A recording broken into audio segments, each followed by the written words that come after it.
안녕하십니까? 예.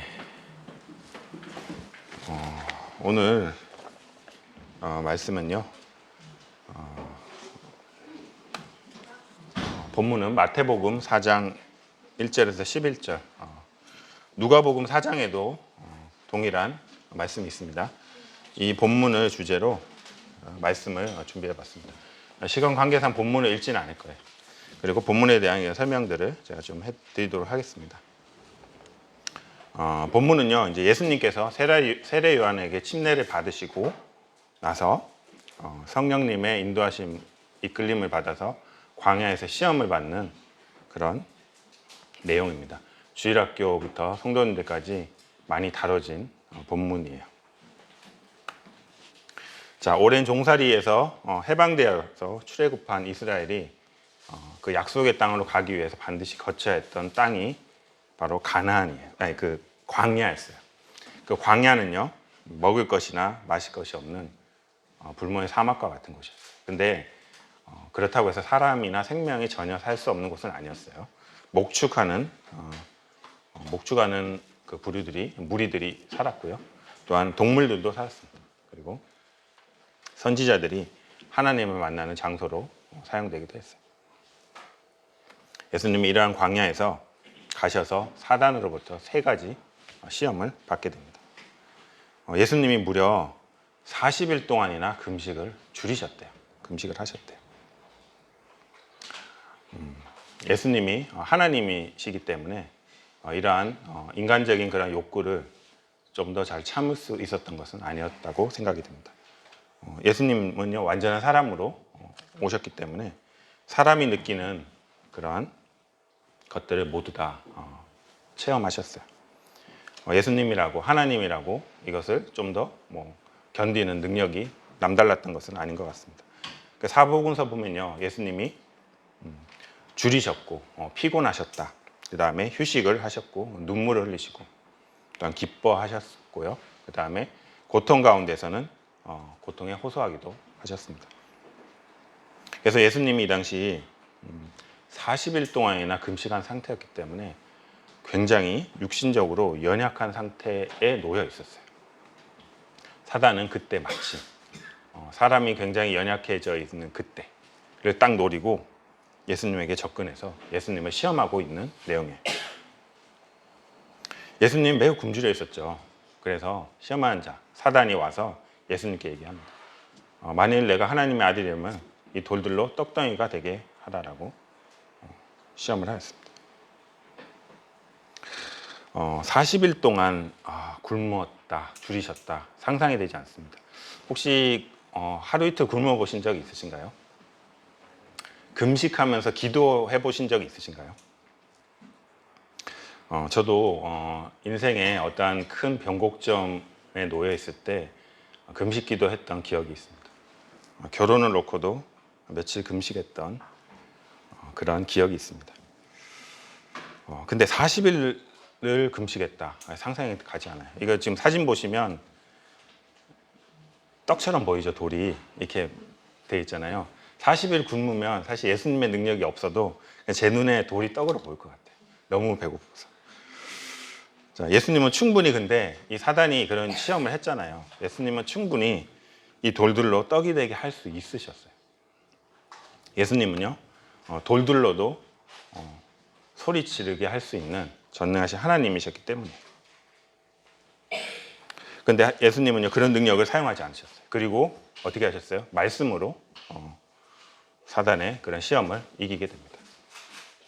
우리가 잘 아는 말씀, 마태복음 4장 4절의 말씀인데, 이 말씀은요, 사실 신명기의 말씀을 예수님께서 발췌하셔서 말씀하신 거예요. 신명기의 말씀을 사용했습니다. 자, 마태복음 4장 4절을 보면 사단이 예수님에게 너가 돌을 떡이 되게 하라라고 했을 때 사람이 떡으로만 살 것이 아니고 하나님의 입으로 나오는 모든 말씀으로 살 것이다 라고 했잖아요. 이것이 신명기에 나오는 말씀을 예수님이 인용하신 거였어요. 사람이 떡으로만 사는 것이 아니고 여호와의 입에서 나오는 말씀으로 산다라고 하였습니다. 아마 이스라엘 사람들은요, 이 대목을 본다면 아마 모두가 이스라엘 자기의 조상들이 광야에서 시험 받았을 때를 생각했을 것 같아요. 첫 번째 사단의 시험, 어떻게 보면 사단이 유혹한 그런 거였는데요. 실패를 하죠. 예수님께서 말씀을 통해서 사단의 유혹을 시험을 이기게 됩니다. 그러자 사단이 어떻게 했죠? 예수님을 성전 높은 꼭대기에 세우게 됩니다. 그리고 예수님께 말하죠. 내가 만약 하나님의 아들이면 뛰어내려. 그가 누구죠? 하나님이 너를 위해서 그 사자들, 천사들에게 명해서 천사들이 손으로 예수님을 받들기 때문에 너가 다치지 않고 땅으로 사뿐히 내려앉을 거야 라는 얘기를 하고 있습니다. 그러니까 놀라운 건요, 뭐냐면 사단이 이 하나님의 말씀을 인용한 거예요. 이 말씀이 어디서 나오냐면요, 시편에 나오고 있습니다. 시편 91편에 보면 그들의 손으로 너를 붙들어 발이 돌에 부딪히지 아니하게 하리라라고 시편 말씀을 사단은 인용을 하고 있는 거예요.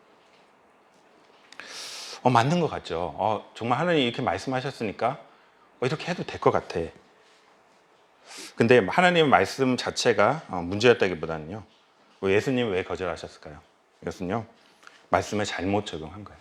그죠? 어떠한 상황과 문맥과 관계없이 이것을 하게 되면 어떤 결과를 낳았냐면, 하나님이 지켜주자고 했기 때문에 내가 뛰어내려도 돼 라고 하나님을 시험하는 그런 결과를, 그런 죄를 짓게 만드는 유혹이었습니다. 하지만 이번에도 우리 예수님께서는 어떻게 하셨어요? 하나님 말씀으로 그것을 이겨내게 됩니다. 어떤 말씀을 사용했죠? 주 너의 하나님을 시험하지 말라라고 하고 있습니다. 사실 이 말씀도요, 신명기 말씀을 인용하셨어요. 너희가 마사에서 시험한 것 같이 너희의 하나님 여호와를 시험하지 말라라고 하고 있는데, 이 마사의 사건이 출애굽기 17장 2절에 나오는 물이 없어서 모세와 다퉜던 그런 하나님을 시험했던 그 사건들을 얘기하고 있습니다. 이번에도 예수님은 신명기 말씀을 사용하셨어요. 이 당시에 이스라엘 사람이라면 이 마태복음의 이 구절을 봤을 때 아마 자신들의 조상들이 시험받았던 광야의 모습이 떠올랐을 것 같습니다. 두 번째 시험이 실패하자 사단은 어떻게 했죠? 마지막 세 번째 시험을 하게 되죠. 지극히 높은 산에 가서 천하만국과 그 영광을 보여주게 됩니다. 누가복음 보면요, 이 영광이 자기도 받은 거래요. 근데 이것을 넘겨받은 것인데 너한테 다시 주겠다고, 내가 원하는 자에게 줄 수 있다라고 사단은 유혹을 하고 있습니다. 이게 이제 어떻게 보면 사단은 예수님에게 굉장히, 예수님 입장에서 굉장히 솔깃한 제안을 하신 것 같아요. 다른 어떤 제안보다도 더 강력한 제안이었을 것 같습니다. 어떻게 보면요, 이 제안을 받아서 예수님이 사단에게 경배를 했다면 어떻게 됐을까요? 마치 그게 떠오르지 않습니까? 창세기에서 사단이 뱀의 모양을 하고 하와에게 와서 유혹했던 그 모습이 떠오르지 않으세요? 사단은 예수님이 자신에게 절하고 경배하며 이 모든 것을 다 주겠다고 유혹을 하고 있어요. 어떻게 보면 이 땅의 모든 그 영광과 그런 것들을 다 자기한테 한번 절하면 다 넘겨받는 것이라면, 예수님이 이 땅에 오신 그런 목적을 순식간에 달성하는 것이 되지 않겠어요? 왜냐하면 예수님은 이 땅에 오셔서 십자가의 어떤 고난을 통해서 죽고 부활해서 하나님의 그러한 그 지극히 높음을 받아서 사람들에게 나중에 최종적으로 높임을 받는 건데, 사단이 그 과정 없이, 고난의 과정 없이 바로 예수님에게 나한테 절하면 이거 다 주겠다라고 예수님에게 한 거예요. 예수님이 어떻게 했을까요? 이 제안을 받았을까요? 예수님도 이번에도 신명기 말씀을 통해서 다만 그를 경배하고 그를 섬기더라고 하고 사단의 유혹을 뿌리치는 것을 보게 됩니다.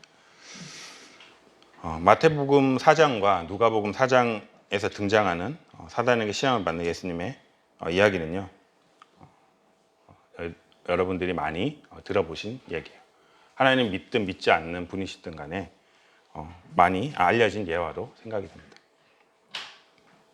불과 한 10여 절 정도 남짓한 이 구절들을 읽고 그렇구나, 예수님이 시험 받았는데 잘 이겨내셨구나 라고 지나칠 수 있지만 이 예화는요, 잘 살펴보시면 전 세대를 살면서 시험과 고난의 연속을 받고 있는 성도들에게 실질적인 가르침을 주고 있는 아주 좋은 예화입니다.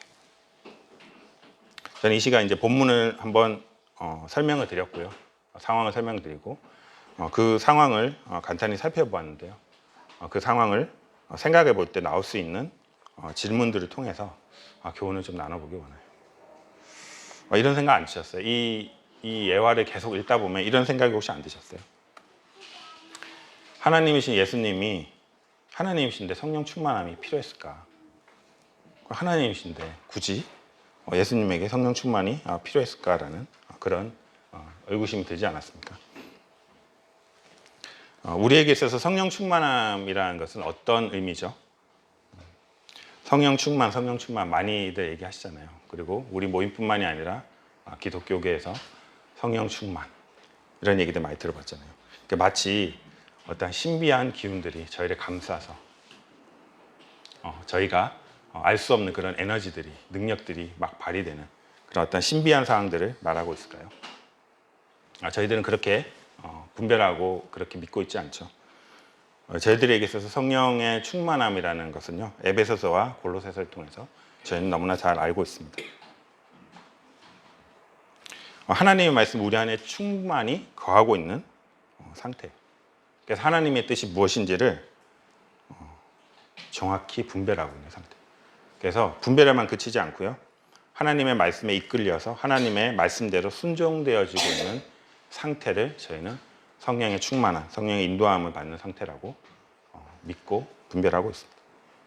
우리의 생각과 뜻이 아니고요, 저희의 생각과 뜻이 아닌 하나님의 말씀으로 그 말씀이 저희 머릿속에 가득 차서 하나님의 말씀과 뜻대로 순종되어지는 상태를 얘기하고 있습니다. 이거 비슷한 표현이라고 저는 생각을 했어요. 그리스도의 사랑이 우리 마음을 강권하신다라고 고린도서 5장 14절에 나와 있습니다. 강권한다, 강하게. 우리 마음속에 주님의 그런 사랑을 정말 나 같은 자를 위해서 이 땅에 오신 십자가를 지신 주님의 사랑을 생각할 때 그 사랑 때문에 저희가 그 마음이 가는 거잖아요. 그 사랑 때문에 저희 마음이 가서 주님께 순종하게 되는 거잖아요. 성령의 인도하심과 충만하시라는 것은 이처럼 주님의 말씀이 충만해서 하나님의 그 말씀대로 저희가 순종되어지는, 자발적으로 순종되어지는 상태를 얘기하고 있습니다. 어떤 기계적으로 저희의 의사와 상관없이 그냥 저절로 되어진다기보다는요, 그런 마음의 말씀이 충만해서 그 말씀대로 저희가 인도함을 받는 그런 상태를 얘기하고 있다고 생각이 들어요. 이 당시 예수님은요, 하나님이셨기 때문에 그분의 뜻대로 행동할 수 있었어요. 하지만 예수님은 이 땅에 오셨을 때 하나님의 본체셨지만 자신을 완전히 비우셨죠. 그리고 인간이 되시고 그분의 뜻이 아닌 하나님의 아버지의 뜻대로 죽기까지 완전한 순종을 하셨어요. 그리고 십자가의 승리를 하셨죠. 그러므로 믿는 성도들에게 하나님을 믿는 믿음의 본을 보여주신 거예요. 표본이라고 생각합니다. 예수님이 믿음의 주요라고, 창시자라고 하신 것이 이런 의미 같아요. 예수님께서 이것을 통해서 성도들에게 이렇게 얘기하고 있는 거예요. 이것이 믿음이야. 믿음은 이런 거야. 믿음의 본을 보여주셨다고 생각합니다. 예수님께서 성령에 충만하셔서 성령에게 이끌려 광야에서 나가서 사단의 시험을 하나님의 말씀으로 이겨내셨죠. 광야에서 육신을 가진 사람의 몸으로 모든 시험을 받으셨어요. 하지만 실패하지 않고 승리하셨습니다. 사단의 유혹에 아담은 실패했죠. 이스라엘도 광야에서 출애굽한 다음에 실패했습니다. 하지만 예수님은 이기고 승리하셨어요. 그래서 이로 보건대 예수님께서는 꼭 성령의 충만함이 필요했다라기보다는요, 지금 광야와 같은 삶을 살고 있는 우리 성도들에게 믿음의 본을 보여주고 계신 거예요. 그리고 오늘날 광야와 같은 세상에 살고 있는 우리 성도들에게 이런 비결을 얘기해주고 있는 것 같아요. 그러니까 어리석지 말고 주의 뜻이 무엇인지 이해하고 술 취하지 말고 어떻게 하라고요? 오직 성령의 충만함을 받으라고 저희들에게 얘기하고 있는 것입니다. 자, 예수님의 시험은 의미가 있었을까요? 이게 무슨 의미냐면요. 예수님은 죄를 지을 수 없었는데 죄를 짓도록 유혹한 사단의 이 시험 자체가 당연한 결과가 나오지 않았을까? 이런 생각 안 들었어요? 보다 정확한 의미는요. 예수님께서는 죄가 없으셨고 죄를 지을 죄를 알지도 못하는 분이라는 것이었어요. 예수님께서는 자신을 비우시고 완전한 사람의 몸으로 이 땅에 오셨죠.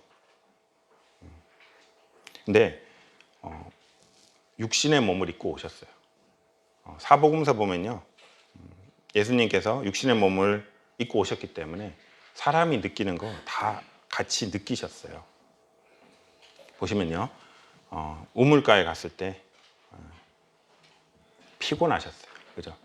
자신을 그 영원하신 하나님께서 자신의 육신의 몸으로 오시기 위해서 제한을 시킨 거예요. 그죠? 육신의 몸 안에 들어가셨기 때문에. 그래서 육신이 피곤하니까 피곤해지신 거예요. 그리고 사흘 밤낮 금식해서 배도 고프셨어요. 그리고 예수님께서는 눈물도 흘리셨습니다.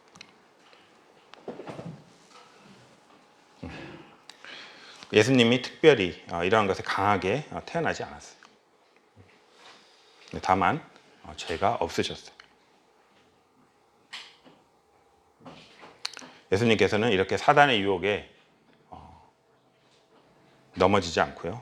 하나님 아버지께 완전히 순종하셔서 사단의 유혹으로부터 시험으로부터 승리하시게 됐습니다.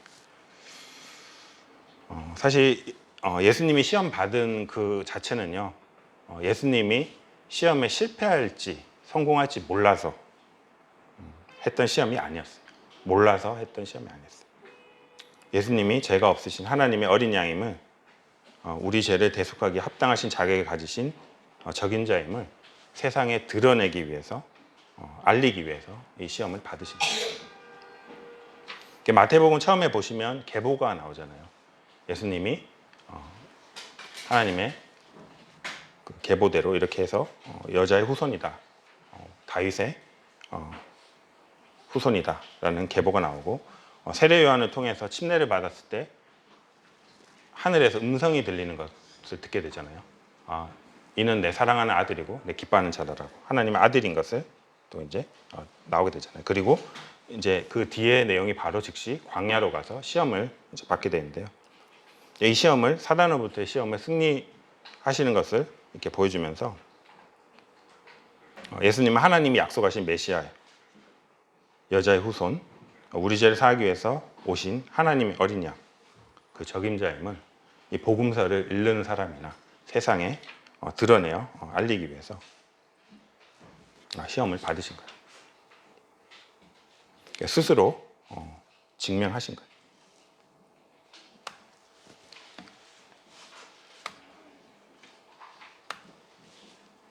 야고보서 보시면요, 하나님을 믿는 다고 하는 성도들에게 너희 믿음을 드러내 입증하라라고 말하고 있습니다. 그렇게 도전하고 있죠. 사실 믿음 자체는 사람 눈으로 보이지 않아요. 그죠?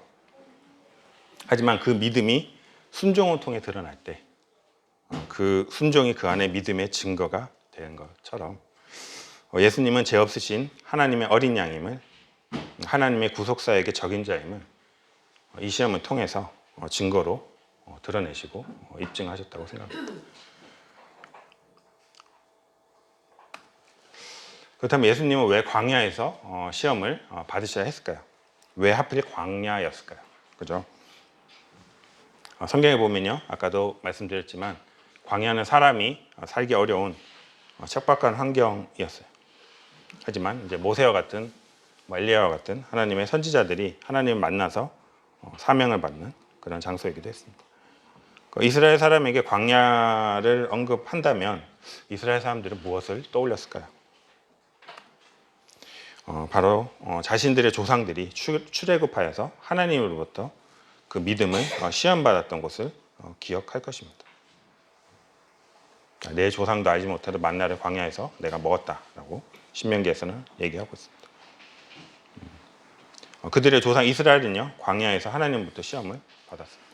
가나안 땅으로 들어가기에 합당한 백성인지 알기 위해서 시험 받았어요. 예수님과 동일하게 굶주렸고 물도 마시지 못했어요. 그리고 우상숭배의 그런 유혹도 시험도 받게 됐습니다. 근데 이스라엘은 어떻게 됐죠? 이 시험에서 성공했나요? 광야에서? 철저하게 실패했습니다. 하나님께서 공급해 주시는 것을 기다리지 못하고 양식이 없어서 불평했죠. 그래서 하나님께서 만나를 내려주시게 됩니다. 또 물이 없어서 모세와 다투고 하나님을 시험했던 그런 일들이 일어나게 되고요. 또 모세가 십계명을 받기 위해서 시내산에 올라갔을 때 모세가 더디 내려오는 것을 보고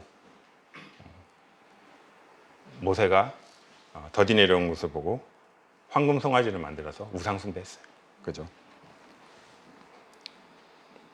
이스라엘은 광야에서 철저하게 실패했습니다. 그 실패의 아픔이 있는 광야에서 예수님은 시험을 받으신 거예요. 그들이 광야에서 그에게 반항하여 사막에서 그를 슬프게 함이 몇 번인가.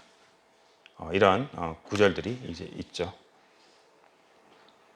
그런 자기 조상들의 실패했던 그런 아픔이 있는 그 광야에서 예수님은요, 홀로 사단으로부터 모든 시험을 통과하시고요. 죄 없으신 하나님의 어린 양으로서 하나님의 아들로서의 자격을 스스로 입증하신 거예요.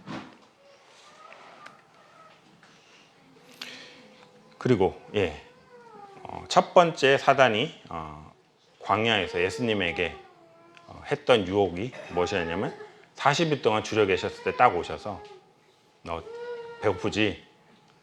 이 돌을 떡으로 만들어봐 라고 했습니다. 배고픈 사람에게 떡 만들어 먹으라고 하는 것이 왜 문제였을까요? 사단의 이러한 시험은 무엇이 문제였을까요? 이거를 생각해 봤을 때 우리는 광야와 같은 이 세상을 살면서 육신적인 필요가 있잖아요. 하나님을 믿는 우리는요, 믿지 않는 자와 달리 육신의 필요만 구하고 살아서는 안 되는 것을 우리는 또한 알고 있습니다. 그것은 잘못된 것이죠. 육신에 필요한 것만 구하는 것은 잘못된 것이죠. 하나님의 말씀으로 영적인 것을 추구하며 살아야 됩니다. 골로새서 3장 1절도 보면요, 너희가 그리스도와 함께 다시 살리심을 받았으면 위의 것을 찾으라라고 말씀하고 있습니다.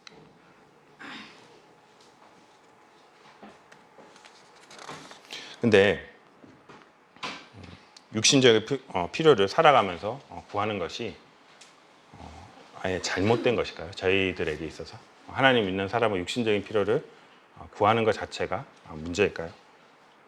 야고보서 2장 16절 말씀 보면요, 너희 중에 누구든지 그에게 이르되 평안히 가라 덥게 하라 배부르게 하라 하면서 그 몸에 쓸 것을 주지 않으면 무슨 유익이 있느냐라고 하고 있습니다. 자, 야고보서에 보면 먹을 것과 입을 것과 그런 게 없는 좀 가난한 성도들이 등장하고 있어요. 그죠? 근데 야고보서에서 야고보는요, 이렇게 육신의 필요가 있는데 너희가 왜 하나님께 구하지 않고 왜 기도하지 않아? 라고 지적하기보다는요, 그런 육신적인 필요를 보고도 그 필요를 채워주지 않는 그런 성도들의 행함이 없는 믿음, 사랑이 없는 믿음을 오히려 책망하고 있는 것을 보게 됩니다. 육신을 가지고 세상을 살다 보면요, 육신의 필요는 반드시 있어요. 그 필요를 구하는 것 자체가 잘못이 아닙니다. 예수님의 첫 번째 시험에서 사단이 했던 그 빵을 만들어 먹으라고 했을 때 무엇이 잘못되었었냐면요, 사실 예수님은 광야에 나간 것이 금식하면서 사단의 시험에서 이기면서 예수님이 하나님의 아들이라는 것을 증명하는 시간이었어요. 근데 어, 사단이 요구한 것은 그 사단의 요구를 들었다면 마치 하나님 아버지의 뜻도 그 때도 시간도 관계없이 지금 현재 육신적인 필요 때문에 사단의 말씀에 순종하는 그런 결과를 낳을 수 있었다는 것. 그것이 문제였다는 것입니다. 예수님은 사단의 말처럼 그 즉시 돌에게 명령하여서 빵으로 변하게 할 수 있었어요. 그리고 그 필요를 채울 수 있었어요. 자신의 그 육신에 줄인 필요를 채울 수 있었단 말이에요. 근데 그 능력을 하나님의 뜻과 때와 관계없이 자신의 현재의 욕구 때문에 사용하지 않았다는 것이죠.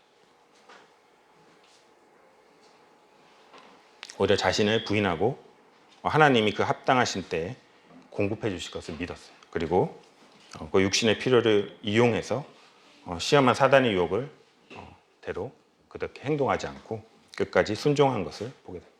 결국 시험이 끝난 후 하나님이 예수님에게 먹을 것을 공급해 주시는 것을 볼 수 있습니다.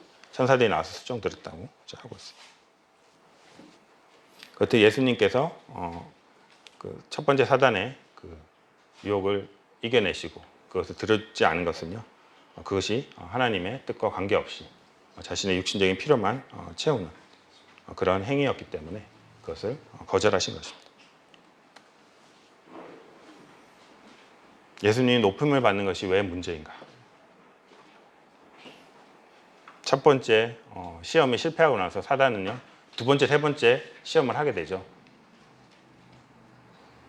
각각의 의미는 다를 수 있지만 예수님께서는요. 사단의 말에 순종했다면 어떻게 되었을까요? 자, 이스라엘 사람들이 정말 목숨과 같이 중요하게 여겼던 것이 바로 성전이에요. 근데 두 번째 보면 사단이 예수님의 성전 꼭대기에 세우고 뛰어내려서 아주 천사들의 그 손에 이끌려서 바닥에 안착하라라고 얘기하고 있잖아요. 만약에 그렇게 했으면 어떻게 됐을까요? 이스라엘의 제사장들과 지도자들이 앞에서 뛰어내려가지고 정말 하나님의 천사에게 붙들려서 천천히 쫙 이게 모든 그 이스라엘 그 지도자들과 사람들이 보는 앞에서 쫙 성전 꼭대기에서 쫙 내려왔다면 어떻게 됐을까요? 사람들이 와, 예수님 진짜 하나님의 아들이시네 하고 다들 한 번에 다들 존경을 표하고 경배하지 않았을까요? 당신 하나님이십니다 라고 경배하지 않았을까요? 이스라엘 사람들은요 예수님을 일개의 목수의 아들로 무시하고 있었어요. 마가복음에 보면 나오잖아요. 이 사람이 마리아의 아들 목수가 아니냐. 예수님이 사역을 하고 있는데 중간에 나온 얘기잖아요. 야고보와 요셉, 유다, 시몬 형제가 아니냐. 예수님의 형제를 얘기하고 있어요. 그 누이들이 우리와 함께 있지 아니하냐 하고 예수님을 배척한 것을 보게 돼요.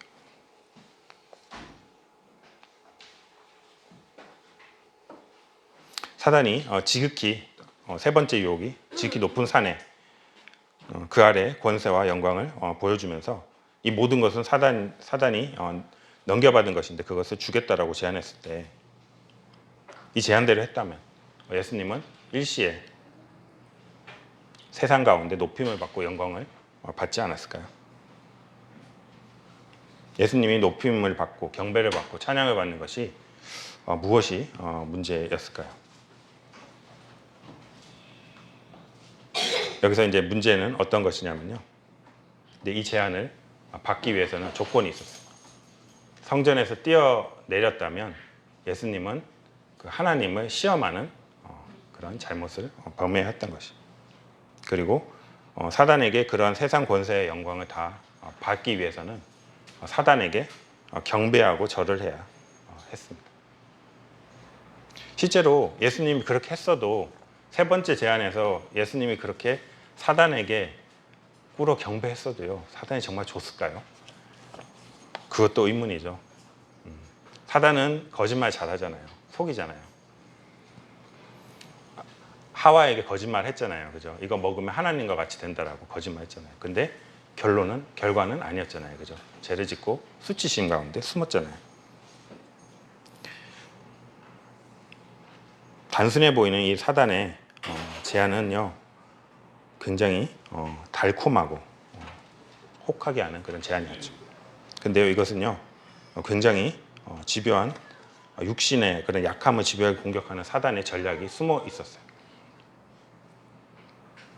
예수님이 사단에게 아주 잠깐 경배하는 저라는 척만 하면 사람들의 미움도 비난도 무시함도 없이, 어떻게 보면 십자가의 고난도 없이요, 피 흘림도 없이 영광과 높임을 받을 수 있는 결과를 얻을 수 있을 것 같은 제안이었어요.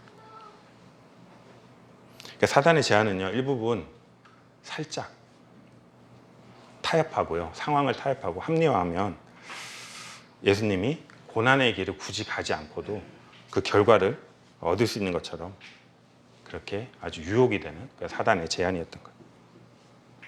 예수님은 자신이 어떻게 될 줄 아셨잖아요. 그죠? 이 뒤에 어떻게 될지 아셨잖아요. 사역을 통해서 마지막에 십자가로 가서 죽으실 것을, 그 고난이 얼마나 괴롭고 힘든 것임을 아셨는데, 그 고난의 길을 가지 않고도 이 모든 거 다 너한테 줄게라고 사단이, 예수님이 40일 동안 금식하고 굉장히 연약해져 있는 상태에서 와서 예수님에게 시험을 하고 있는 거예요. 이제는요, 예수님에게 예수님 당신이 왕이시기 때문에 내가 있는 이 모든 걸 당신에게 드리겠습니다라고 하는 선의의 제안처럼 보이지만 사단이 원래 목적은 그게 아니었어요. 예수님을 이처럼 시험하고 유혹하여서 육신의 안위 때문에 고난을 통해서 자신의 아들을 높이려는 하나님의 뜻을 저버리게 만들기 위해서였어요. 히브리서 2장 10절 보시면요, 만물이 그를 위하여 또한 그로 말미암은 이가 많은 아들을 이끌어 영광에 들어가게 하시는 일에 그들의 구원의 창시자를 고난을 통하여 온전하게 하심이 합당하다라고 되어 있습니다. 그가 아들이시면서도 받으신 고난으로 순종함을 배워서 온전하게 되었다고 하고 있습니다. 사단의 이러한 유혹을 받아들였다면, 시험에 실패함으로 사실 예수님이 이 세상 죄를 담당하기에 합당하신 자격이 지닌 하나님의 어린 양, 그 적임자임을 실패를 통해, 이런 시험을 통해서 예수님은 하나님의 아들, 너희의 죄를 사하기 위해서 오시는 죄 없으신 하나님의 어린 양이 아니야. 실패했잖아. 이런 자격이 없음을 증명함으로 하나님의 구속 사역을 해방하게 하는, 해방이라기보다 아예 무너뜨리려는 사단의 전략이었던 거예요. 친절하듯 보이지만 굉장히 무서운 사단의 시험이었던 거예요. 우리 살아가면서 이런 그런 과정에 대한 딜레마에 빠지지 않습니까? 과정은 좀 그래도 결과를 얻으면 괜찮지 않을까라는 저희 생각들을 하게 돼요. 우리는 세상을 살면서 수많은 시험을 받습니다. 우리는 답을 알고 있어요. 하나님 믿은 지 오래되신 분들은 말씀도 알고 있고요. 다 알고 있습니다. 근데 그 답을 선택하지 못하는 것은요, 어떻게 보면 그 선택 뒤에 따를 고난 때문에 그럴 수 있습니다. 디모데후서 1장 8절, 베드로 전서 4장 16절에 보면요, 고난을 받으라 라고 하고 있습니다. 오직 하나님의 능력에 따라 복음과 함께 고난을 받으라고 바울사도는 디모데에게 얘기를 하고 있고요. 베드로는요, 만일 그리스도인으로서 고난을 받으면 부끄러워하지 말고 도리어 그 이름으로 하나님께 영광을 돌리라고 하고 있습니다. 하나님은 그 시험을 통과해서요, 고난 가운데 하나님을 경험하고 성장하기를 저희들에게 원하고 있는 거예요. 하지만 사단은요, 우리가 그 시험을 실패하고 낙심해서 침륜에 빠지기를 바라고 있습니다. 서로 목적이 다른 거예요. 그죠? 하나님께서는 우리가 시험 가운데 그런 사단의 유혹으로부터 실패하지 않기를 바라고 있지만, 사단은요, 실패하고 우리가 침륜에 빠져서 하나님의 일을 하지 못하게 하기 위한 목적으로 시험하고 있는 것입니다. 그렇다면 우리가 이제 시험에 대해서 다시 한번 생각을 해볼 필요가 있을 것 같습니다. 시험이란 무엇일까요? 우리가 성경에서 시험 많이 나와요. 저희가 보통 일반적으로 보고 있는 한글 개역 성경은요, 한글 개역판이에요. 그 시험으로 번역된 단어는 사실 원어로 봤을 때는 나사 페이라죠. 이렇게 됐어요. 히브리어로 나사, 구약에 나오는 표현이고요. 페이라죠, 헬라어. 근데 이 표현이 두 가지 의미를 담고 있다고 해요. 근데 우리나라 성경, 한글 성경에서는 번역될 때 똑같이 시험으로만 번역이 됐어요. 그래서 조금 헷갈릴 수 있습니다. 근데 두 가지 의미를 가지고 있어요. 바로 시험과 유혹의 의미를 가지고 있습니다. 영문 버전은요, 어떤 데서는 시험이라고 한글로 된 그 단어를 테스트라고 번역을 한 게 있고요. 또 어떤 구절은 템프트, 이거 동사죠. 템테이션, 유혹으로 구분해서 번역을 해놨어요. 시험이라는 키워드를 성경에 검색해 보면요, 많이 나옵니다. 사단이 사람에게 하는 시험도 나오고요. 하나님이 사람에게 하는 시험도 나옵니다. 그리고 교회에서 일꾼들을 세우기 위해서 사람이 사람에게 시험을 하는 것도 등장합니다. 자, 마태복음 4장 3절에 시험하는 자, 사단이 예수님을 시험했죠. 유혹했죠. 데살로니가전서 3장 5절에 바울 사도가 참다 못해서 시험하는 자가 너희 시험할까 봐 사단이 얘기하는 거죠. 그들 가운데 어떤 사람이 주를 시험한 사람이 주님을 시험했던 광야에서 이스라엘을 얘기하고 있습니다. 시험 나옵니다. 그중 한 율법사가 예수님을 시험한 것도 나오고 있습니다. 그리고요, 디모데전서는요, 먼저 집사를 세우기 전에 사람이 먼저 시험하여 보라고 하고 있습니다. 성경에서는요, 사단이 아담을 시험했죠. 욥도 시험했습니다. 하나님이신 예수님까지도 시험했습니다. 그러니까 하나님은 아브라함을 시험하고 이스라엘을 광야에서 시험했습니다.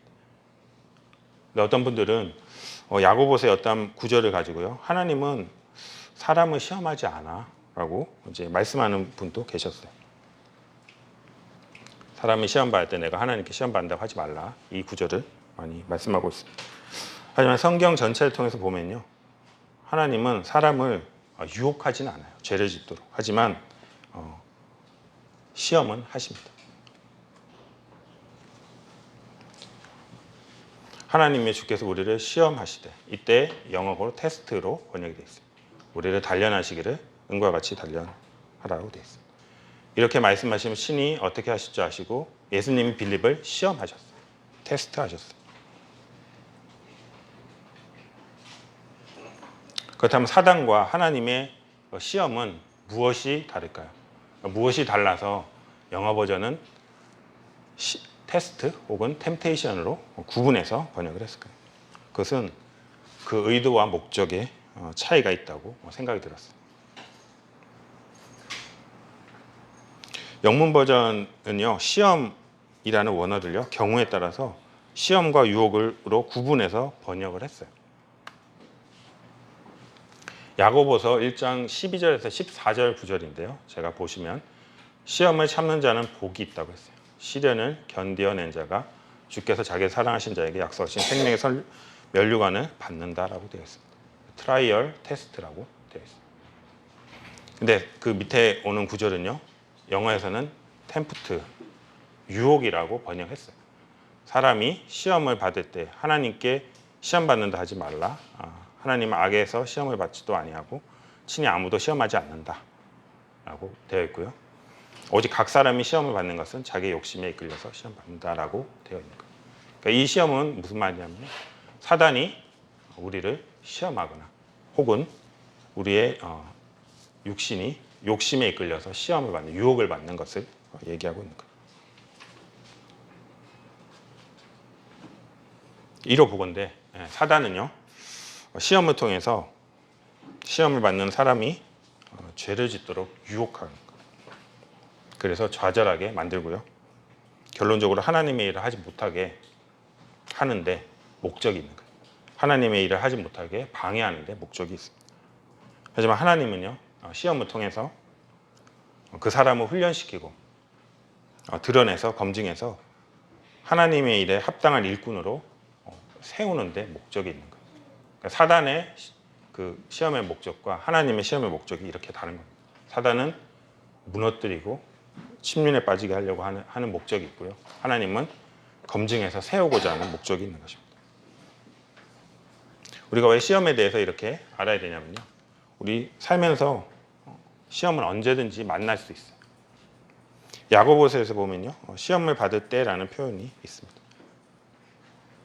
사람이 시험을 받을 때. 우리는 시험을 언제든지 받을 수 있어요.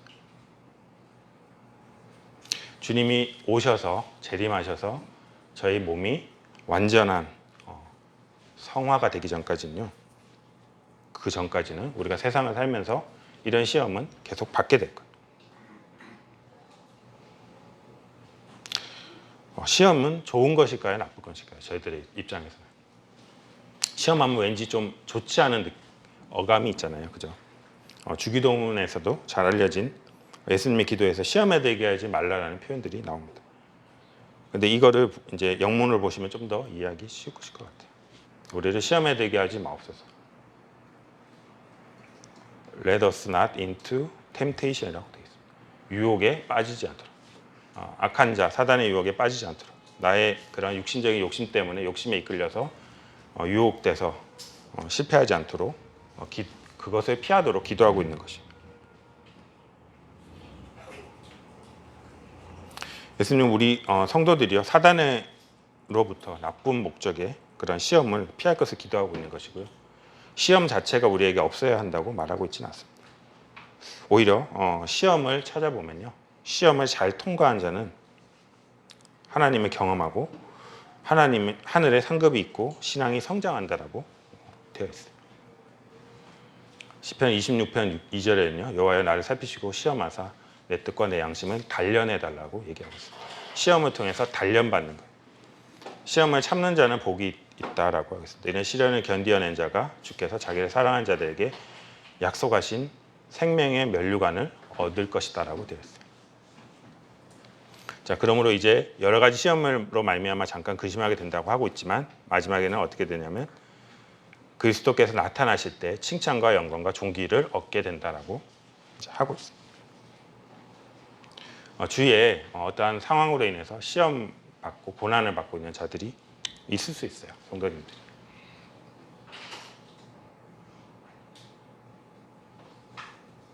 우리는 이러한 성도님들을 볼 때 그들을 생각해서 기도하고 판단하지 말아야 될 것입니다. 저도 이제 그런 거 많이 경험했거든요. 저도 많이 이제 그런 오류를 많이 범했고요. 저희 나라 사람들이 권선징악이라는 프레임이 있어요. 뭔가 잘못하면 하나님께 벌 받고 있는 것 같고, 뭔가 잘 되면은 복 받고 있는 것 같고, 그런 권선징악의 그런 프레임이 많이 있습니다. 그래서 좀 어려운 가운데 시험 받아서 고난 가운데 있는 성도들이 있으면요, 그들을 불쌍히 여기고 기도해 주기보다는요, 잘 됐다, 벌 받은 거야 라고 속마음으로 수군수군 하는 경우들도 꽤 있습니다. 그죠? 권선징악이라고 생각합니다. 하지만 저희들은요, 이거 생각하셔야 돼요. 의로운 욥이 시험과 고난을 받았던 것을 기억해야 됩니다. 그는 잘못이 없었어요. 오히려 욥의 친구들이 와서 욥을 판단하고 정죄했습니다. 우리도 그러한 죄를 범하지 말아야 될 것입니다. 그렇다면 이제 시험을 만났을 때 우리는 어떻게 해야 될까요? 결론으로 나가고 있습니다. 너무나 다행인 것은요, 우리에게는 우리의 큰형님 되시는 예수님이 계십니다.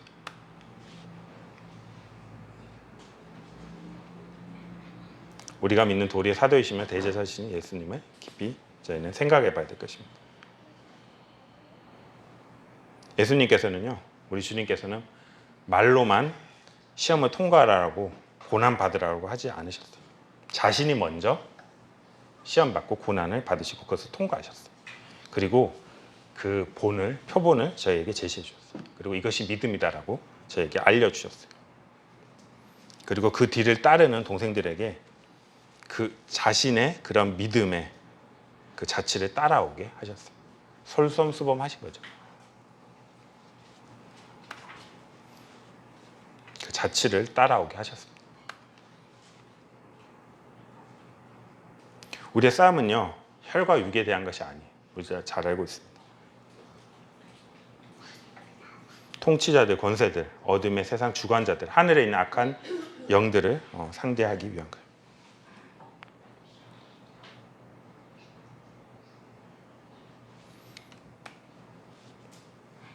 그리고 주님께서는 저에게 전도의 일을 하고 직무를 다하라고 얘기하고 있습니다.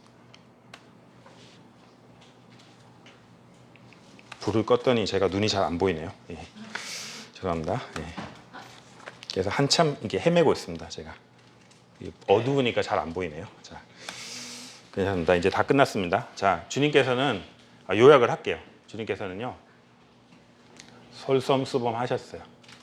자신이 통과하지도 않고 겪지도 않은 것을 가지고 지시만 하시고 너 이거 해라고 하지 않으시고요. 본인이 먼저 그것을 시험 받으시고 승리하시고 고난 받으시고 그 다음에 자신의 그 자취를 따라오게 하셨어요. 솔선수범하셨어요. 그리고 예수님께서는요, 성령 충만하셨어요. 성령 충만하고 저에게 얘기하고 있습니다. 저희에게 성령 충만하라라고 얘기하고 있습니다. 그리고 사단으로부터 어떠한 시험을 받을 때 자신의 어떠한 경험과 자신의 생각으로 그것을 이겨내지 않고요, 하나님의 말씀으로 이겨내셨어요. 그리고 저희들에게 하나님의 전신갑주를 입으라라고 얘기하고 있습니다. 그리고 사단이 이상한 말씀이었다기보다는 말씀을 잘못 분별하고 잘못 적용하는 것에 대해서 합당히 분별해서 합당한 말씀으로 그것을 대응한 하나님의 말씀을 분별하신 것을 저에게 보여주고 있습니다. 그리고 주님께서는 고난을 피하지 말고 고난을 받으라라고 하고 있습니다. 주님의 고난에 동참이라고 한 게 있어요. 이게 무슨 말이냐면 아까 솔선수범과 비슷한 말인데요. 주님께서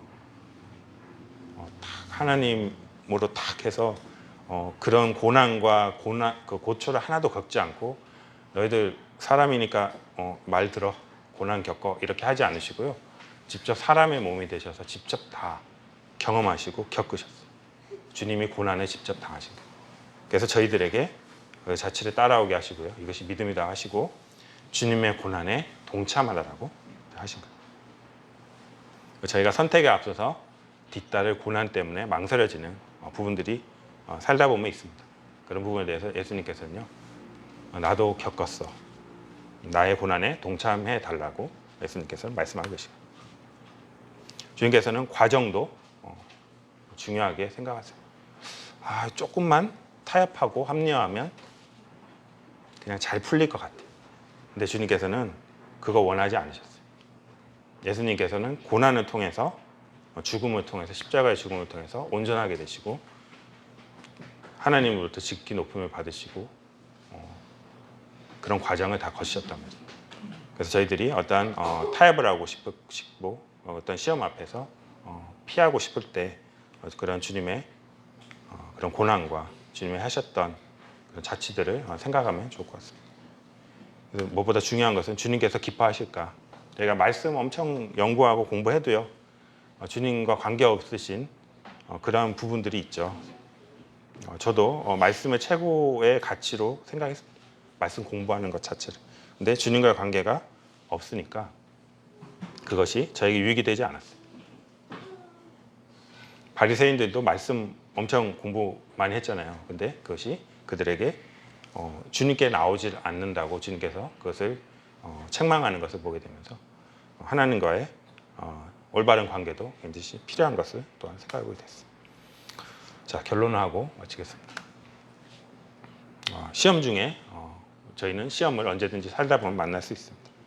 그럴 때 주님께 구하십시오. 그리고 주님께 도와달라고 간구하십시오.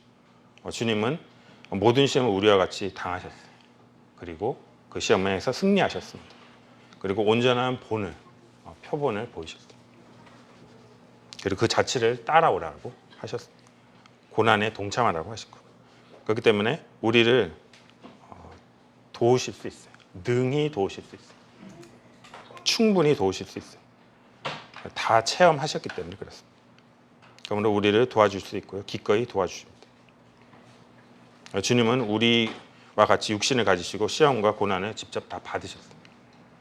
그리고 우리를 안고 일어섬을 아시고요. 우리를 진정 이해해 줄 수 있는 분이십니다.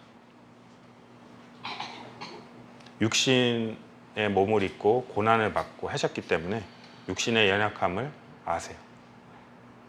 시험을 받으셨을 때 죄를 짓지 않고 결국 승리하셨지만 시험을 받는 자의 그 유혹을 또한 체험하시고 우리가 이렇게 연약한 것을 너무나 잘 아십니다. 그렇기 때문에 우리를 긍휼히 여기실 수 있는 거예요. 경험하셨기 때문에. 시험 중에 있다면 고난 중에 있다면 주님을 찾으시고 시험에서 승리하신 우리 주님의 믿음의 본을 따라 승리하는 의향교회 성도님들이 되기를 바라겠습니다. 이상 마치겠습니다.